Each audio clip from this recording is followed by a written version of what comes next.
Salve, galera. Boa noite, boa tarde, bom dia. Não sei quando você vai ver essa live, mas estamos aí. Eu sou o Henrique Macedo. Tô aqui para fazer uma live com esse tema aqui, ó. Trabalhando com seu tio. Live especial Dia dos Pais. Partindo dessa foto aqui, ó, do meu pai, Sebastião Rodrigues Justiniano, no caminhão da empresa que ele trabalhava nos anos 90. Vou contar aí uma história de quando eu fui trabalhar com ele e vi uma cena inesquecível. E aí vou trazer, claro, alguns elementos da geografia para vocês, ficando aí essa homenagem para o seu tião, Dia dos Pais, e que infelizmente faleceu ano passado, 2024, há um ano atrás, dia 12 de julho de 2024. Mas isso é uma história para outro momento. Agora vou colocar aqui os slides e contar essa história para vocês. Então, como vocês podem ver aí, trabalhando com o seu tião, Henrique Macedo, 10/8/2025, Dia dos Pais. Estou gravando isso aqui na quinta-feira, mas para já deixar publicado aí, publicarei no Dia dos Pais, domingo, dia 10. Então, Lixotal nos 90. Essa foto aí, clássica do seu tião. Nos anos 90, meu pai, seu tio, ele trabalhava de motorista na empresa Lixotal, que fica ali em Pirituba, próximo aqui do Jaraguá.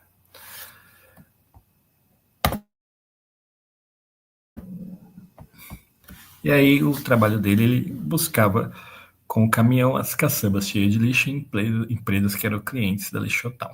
Ele fazia a troca dessa caçamba, levando a caçamba que estava cheia de lixo para o lixão e deixando uma vazia na empresa. Para vocês terem uma noção, coloquei aqui, ó, 3 tipos de veículos aí que a Lixotal trabalha, né? Esse que é aquele que passa na rua, que a gente está acostumado a ver, né? Esse das caçambas de entulho e esse aqui que meu pai trabalhava, né? Nessa foto, aparentemente, ele parece estar num desse aqui, né? No compactador. Mas quando eu fui trabalhar com ele, a gente saía nesse aqui. Tá escrito aí Rolon. Que é basicamente esse que vocês estão vendo aí nessa imagem. E aí aqui a gente começa um pouco a aula de geografia a partir desta foto do seu tião trabalhando. E quando eu era pequenininho aqui, ó, tinha uns 10 anos de idade, com essa cara de louco. Não sei se mudou alguma coisa. Eu ia, às vezes, algum sábado trabalhar com ele. Mas já vou falar o que aconteceu. E aí, antes a gente precisa diferenciar, né, lixão de aterro sanitário, né? Antes da Política Nacional dos Resíduos Sólidos, que é a Lei 12.305 de 2010, os lixões eles proliferavam pelo país. E aí, qual a diferença entre lixão e aterro sanitário? Então, a gente tem aí essa figurinha com 2 imagens e temos aí a primeira definição de lixão. O lixo ele é jogado aí direto na natureza. Então, forma essa montanha aí exposta na natureza. E a partir disso, você tem o quê?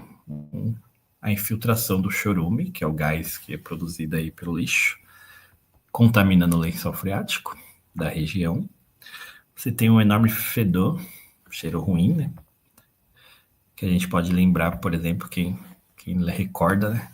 Eu morava na Vila Aurora ali, e quem morava no entorno recorda do fedor do lixão de Perus, que funcionou até 2007 e que tinha épocas que baixava aquele tempo, que a gente chama de mormaço, e vinha aquele cheiro horrível do lixão de Perus, porque ele era desta forma aqui, a céu aberto, com um monte de urubus, moscas, tudo mais. Em suma, um verdadeiro problema aí do meio ambiente.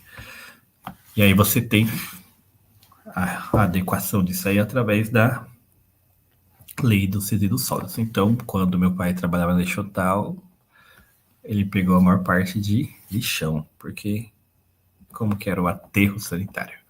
O aterro sanitário, que é a figurinha aqui embaixo, ele já tem toda uma estrutura diferenciada, né? Então ele tem a captação do metano e do chorume, por isso que a gente vê aqueles fogo saindo, por exemplo, do lixão, do antigo lixão de Perus, que depois que foi desativado, que virou um aterro. Ele tem uma membrana impermeável ali para poder conter o chorume e ele ser captado. E assim você protege o lençol freático. E aí, vamos agora para a história. Estou dando aí um exemplo, lixão de Perus, né? Que é o atual aterro Cemitério Bandeirantes, que está desativado desde 2007, né? Graças à luta da população, pois ele queria aumentar a vida útil desse lixão. E futuramente ele pode virar uma área pública, um parque, uma universidade, como já aconteceu com outros lugares. Aqui, por exemplo, o Parque Vila Lobos, antigamente, tempos atrás, era uma área de descarte aí, de lixo, de resíduos sólidos. E aí a gente pode ver ali, ó, hoje ele tá bem desenhadinho, né? Os taludes aí, tudo bem desenhadinho, que é esses cortes no relevo. E a gente tem ali a piscina de chorume também guardada. Então, o lixo que foi depositado aí durante décadas está produzindo energia, né? Inclusive, a Prefeitura de São Paulo vendeu crédito de carbono através deste lixão aí, do que é captado de carbono através do aterro sanitário Bandeirantes. Porém, durante muito tempo, né, desde 30, 40 anos, a população do entorno, inclusive eu, que morava ali na Vila Aurora, sofremos aí com o cheiro horrível do lixão, lixo, mosca e tudo mais, urubus e por aí vai. E aí, agora vem a história, né, que eu tive a oportunidade de ver. Então, como era? Nos anos 90, alguns sábados, eu ia com meu pai trabalhar, né? Às vezes ele trabalhava algum sábado, e aí eu ia, quando eu tinha essa cara de louquinho aqui, ó, uns 10 anos de idade. Então, meu pai saía de manhã, pegava a gente, pegava eu, e eu, meu pai, e normalmente um ajudante dele no caminhão. E aí, como foi a cena, né? Meu pai, então a gente foi numa empresa, pegou a caçamba cheia de lixo e fomos ao aterro, ao lixão. Eu não lembro bem qual era o local do lixão, se era em Barueri ou se era em Franco da Rocha. O que eu lembro, que eu sei que ele era numa montanha. E aí já era o primeiro medo, né? Eu cagando de medo dentro do caminhão, porque a gente ia subindo uma montanha e vinha descendo outro caminhão. E do lado, assim, já tinha uma ladeira, então tinha que encostar o caminhão, toda uma manobra ali que meu pai, motorista, tinha que fazer e o outro motorista também, para poder passar. Bem, aí chegando lá em cima, no lixão, eu lembro dessa cena, né? Eu olhando ali pro lixo e eu lembro que eu criança ali, né? Cheguei com meu pai, não sei o quê. Meu pai é trabalhador, CLT ali, com seus direitos. Trabalho difícil, mas tem ainda ali seus direitos, né? E eu, então, o filho do Tião, não sei o quê, encosta pra cá e deixaram eu num espaço, assim, que era como se fosse uma barraquinha organizada ali para tomar um café, essas coisas, né? E aí eu olhando para aquela cena parecida com essa que vocês estão vendo aí, que era o quê? O caminhão, então, despejando lixo e aquela disputa, crianças, adultos, idosas e urubus subindo nesta montanha, disputando lixo, disputando material reciclável aí no meio desse lixo. Então, foi uma cena bem impactante, assim, porque eu estava diante ali da extrema pobreza, né? As pessoas tendo que trabalhar num local super insalubre para buscar sua sobrevivência ali. Então, tempos depois fui estudar geografia, né? E essa temática do lixo, ela é interessante para mim e eu acredito que por ter visto essa cena aí bem impactante neste dia que eu fui trabalhar com o meu pai. E para vocês, imagine, 10 anos você vendo ali a extrema desigualdade. Lógico que nós somos pobres, né? Mas ali a extrema pobreza estava na nossa frente, né? Então eu parecia ser um playboyzinho ali, né? Entre aspas, né? Seja, na verdade era um filho da classe trabalhadora ali com acesso a direitos, que é o caso do meu pai sendo motorista, tendo carteira assinada e todos os direitos vinculados à carteira assinada. E aquele pessoal ali vivendo do lixo numa condição bem precária, né? E aí eu posso trazer para vocês, aproveitando o ensejo, aproveitando essa história que eu compartilhei com vocês aqui, né? Indo trabalhar com meu pai, que eu vi essa cena ao vivo. É mais ou menos, você pode ver ela no documentário Lixo Extraordinário. Então hoje, após a política aí dos resíduos sólidos, paulatinamente os lixões foram sendo fechados, né? Então é raro, provavelmente deve ter, né, em algum local do país, que a gente sabe que a desigualdade aqui é grande, infelizmente. Mas a maior parte dos locais virou aterro sanitário. E aí esse documentário Lixo Extraordinário é o fotógrafo Vic Muniz. Ele vai no Rio de Janeiro, no lixão do Jardim Gramacho, captar ali imagens e trocar ideia com o pessoal, os catadores de lixo, né?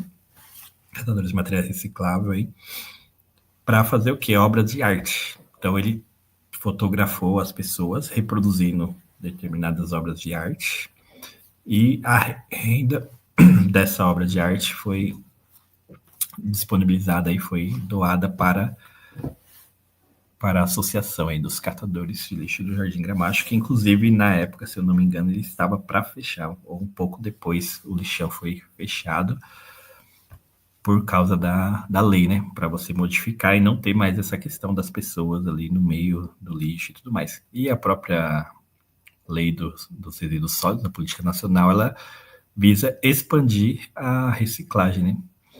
E que era feita nessas condições insalubres aí por essas pessoas, né?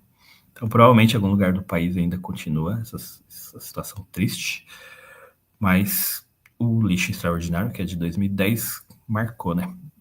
Fez um documentário ali muito interessante. Tem um outro mais antigo, que é um curta-metragem clássico, Ilha das Flores, que um tomate é plantado, colhido, transportado e vendido em um supermercado, mas apodrece e acaba no lixo. A jornada final do vegetal rico em antioxidantes mostra a diferença que existe entre os tomates, porcos e seres humanos. Então ele mostra esse curta-metragem, esse tomate que vai parar lá no aterro, no lixão, acho que no sul do país, e a disputa ali entre os seres humanos e os porcos para poder se alimentar. Também uma cena bem triste.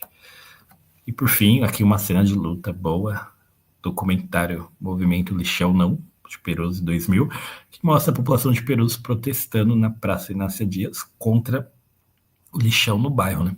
Por quê? Além de não querer desativar o lixão de Perus, queriam construir outro ali próximo do Anhanguera.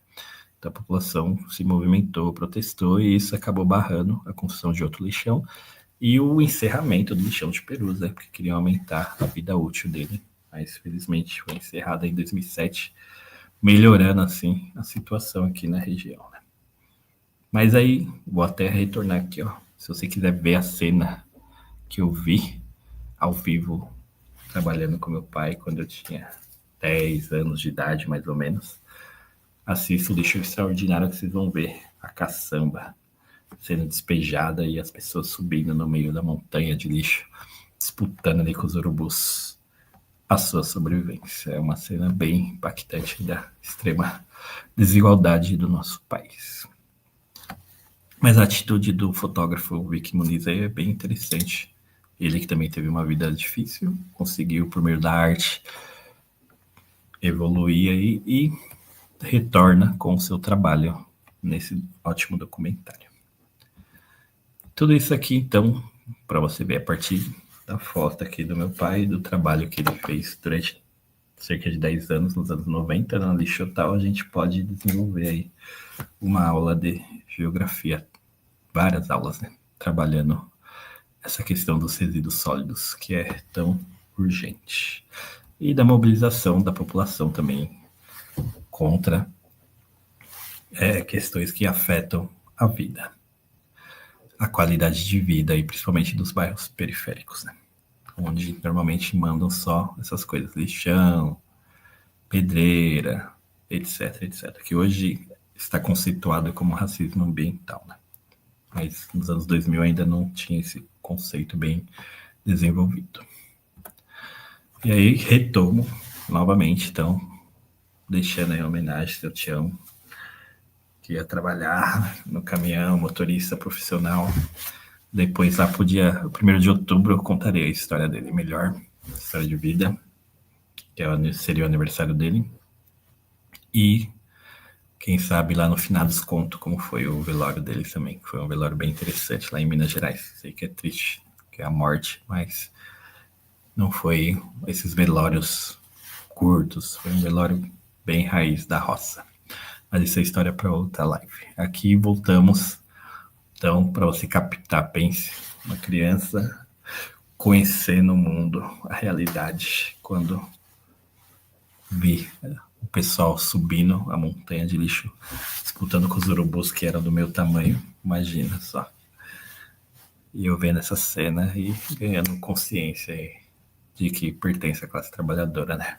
E que a classe trabalhadora sempre tem que lutar pela sua sobrevivência e além também, né? Lutar por mais direitos e qualidade de vida. E que no caso, meu pai sendo motorista profissional ali, tinha acesso por conta de ter os direitos da CLT, né? Então, férias remuneradas, 13º, vale refeição, que eu lembro que a gente comia bem, ele pagava uma coquinha, o almoço ali junto com o ajudante e tudo mais. E aí, então, fica esse registro aqui, nessa pequena live. Você pode deixar aí seus comentários, suas perguntas, suas dúvidas, o que você quiser falar aí. E é isso, Sebastião Rodrigues Justiniano, a fotinha aqui, a fotinha aí.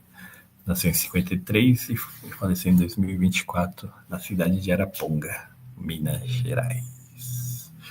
Então, salve seu Tião, fica aí o registro. Feliz Dia dos Pais para todos.